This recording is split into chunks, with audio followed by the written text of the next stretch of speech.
Prismos Beauty, the prime of beauty. Shop now on prismosbeauty.com.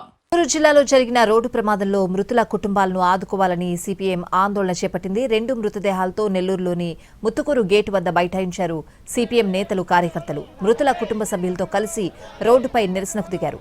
ప్రభుత్వం వెంటనే ex gratia ప్రకటించాలని మృతుల కుటుంబ సభ్యులు డిమాండ్ చేస్తున్నారు.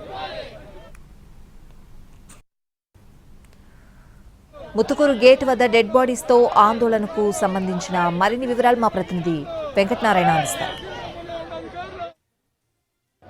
పెరమన రోడ్డు ప్రమాదంలో ప్రాణాలు కోల్పోయిన మొత్తం 7 మంది అంత్యక్రియలు ముగిశాయి. అయితే గుర్రాలమడుగు సెంటర్లో మృతదేహాలు ఏవైతే ఆ శారమ్మ అలాగే బాలవంగయ్య మృతదేహాలతో కుటుంబ సభ్యులు రాస్తారోకో చేస్తున్నారు. మృతుల కుటుంబాలని ప్రభుత్వం ఆదుకోవాలని డిమాండ్ చేస్తున్నారు. ప్రభుత్వం ఇంతవరకు స్పందించలేదు.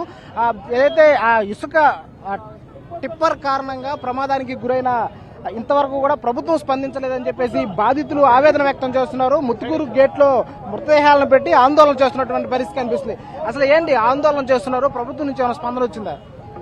అత్యంత దారుణమైనటువంటి ఘటన నెల్లూరు జిల్లాలో జరిగింది. ఒకే కుటుంబంలో అద్దెకారులో ప్రయాణిస్తున్నటువంటి 7 ప్రాణాలు గాలిలో కలిసిపోయాయి. అత్యంత దుర్ఘటన ఈ నెల్లూరు జిల్లాలో జరిగింది. చనిపోయిన వాళ్ళందరూ పేదవాళ్లు, దళితులు, బలహీన వర్గాలకు చెందిన వాళ్ళు, అత్యంత నిరుపేదలుగా ఉన్నటువంటి వాళ్ళు, ఒకే కుటుంబంలో ఉన్న వాళ్ళు 7 మంది చచ్చిపోతే నిన్ననే అక్కడ సిపిఎం పార్టీగా మేము ఆందోళన నిర్వహిస్తే ఈ బాధితులకు న్యాయం చేయాలని నిన్ననే అడిగాం. 24 గంటలు గడుస్తుంది. ప్రభుత్వానికి బాధ్యత లేదా? ఒక 7 మంది ఒకే కుటుంబంలో చనిపోతే వాళ్ళకి నష్టపరిహారం ఎక్స్గ్రేషియా ఇవ్వరా? అందుకని తక్షణమే ప్రభుత్వం స్పందించాలి. జిల్లా కలెక్టర్ గారు ఇక్కడికి రావాలి, వాళ్ళకి న్యాయం చేయాలని చెప్పి న్యాయం జరిగేంత వరకు సిపిఎం పార్టీగా మా ఆందోళన కొనసాగిస్తామని చెప్పి తెలియజేస్తున్నాం. అధికారులు మీతో చర్చిస్తున్నారు, వాళ్ళేం చెప్తున్నారు, మీరేం అడుగుతున్నారు? ఇక్కడికి అధికారులు రాలేదు. నిన్న అక్కడ ఆందోళన చేసేటప్పుడు గాని ఇక్కడ గాని పోలీసులు వచ్చారు. పోలీసు అధికారులు వచ్చి ఆందోళన చేయొద్దు, లా అండ్ ఆర్డర్ ప్రాబ్లము ఇవి చెప్తున్నారు తప్ప బాధిత కుటుంబాలకి మేము ఈ న్యాయం చేస్తాం, ఇంత ఎక్స్గ్రేషియా ఇస్తాం, ఈ రకమైన హామీ లేదు. టిప్పర్ డ్రైవర్ పైన మాత్రమే కేసు నమోదు చేశారు. దీనికి ప్రధాన కారకులైన ఆ ఓనర్ పై కేసు నమోదు చేయలేదన్న ప్రచారం జరుగుతుంది. ఏం చెప్తారు? మేము చాలా స్పష్టంగా అందుకే చెప్తున్నాం, సమగ్రమైనటువంటి న్యాయ విచారణ జరిపించాలి, బాధితులకు న్యాయం జరగాలి, రాజకీయాలకి తావు లేకుండా బాధితులకు న్యాయం జరిగేంత వరకు మేము పోరాడతామని చెప్పి తెలియజేస్తున్నాం.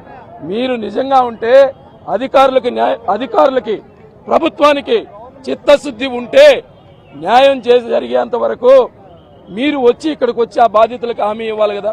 ఇదిగో ఈ ఘటనలో జరిగిన దానికి ఇది శిక్షిస్తాం, వాళ్ళకి న్యాయం చేస్తాం, నష్టపరిహారం ఎక్స్గ్రేషియా ప్రభుత్వాన్ని నిందిస్తాం అనేటటువంటి మాటే లేదు. మృతదేహాలు రోడ్డు పైన పెట్టుకుని కుటుంబ సభ్యులు ఆందోళన చేస్తున్నారు. మృతుల కుటుంబాలని ప్రభుత్వం ఆదుకోవాలి. ఒక్కొక్క మృతదేహానికి అంటే ఒక్కొక్క కుటుంబ సభ్యునికి దాదాపు 25 లక్షలు ఎక్స్గ్రేషియా ప్రకటించాలని చెప్పేసి కూడా కుటుంబ సభ్యులు ఆందోళన వ్యక్తం చేస్తున్నారు. రోడ్డు పైన బైఠాయించి పెద్ద ఎత్తున నిరసన చేస్తున్నటువంటి పరిస్థితి కనిపిస్తుంది. అయితే ఇప్పటి వరకు కూడా పోలీసులు, జిల్లా యంత్రాంగం నుంచి ఎలాంటి స్పందన లేదు. దాదాపు 7 మంది ప్రాణాలు కోల్పోయినా ప్రభుత్వం నుంచి ఎలాంటి ప్రకటన లేకపోవడంపై సిపిఎం నేతలతో పాటు బాధితులు కూడా పెద్ద ఎత్తున ఆందోళన చేస్తున్నటువంటి పరిస్థితి కనిపిస్తుంది. ఇది ఇక్కడ తాజా పరిస్థితి. కెమెరామెన్ ప్రదీప్తో వెంకట్, ఎన్టీవీ, నెల్లూరు నుంచి.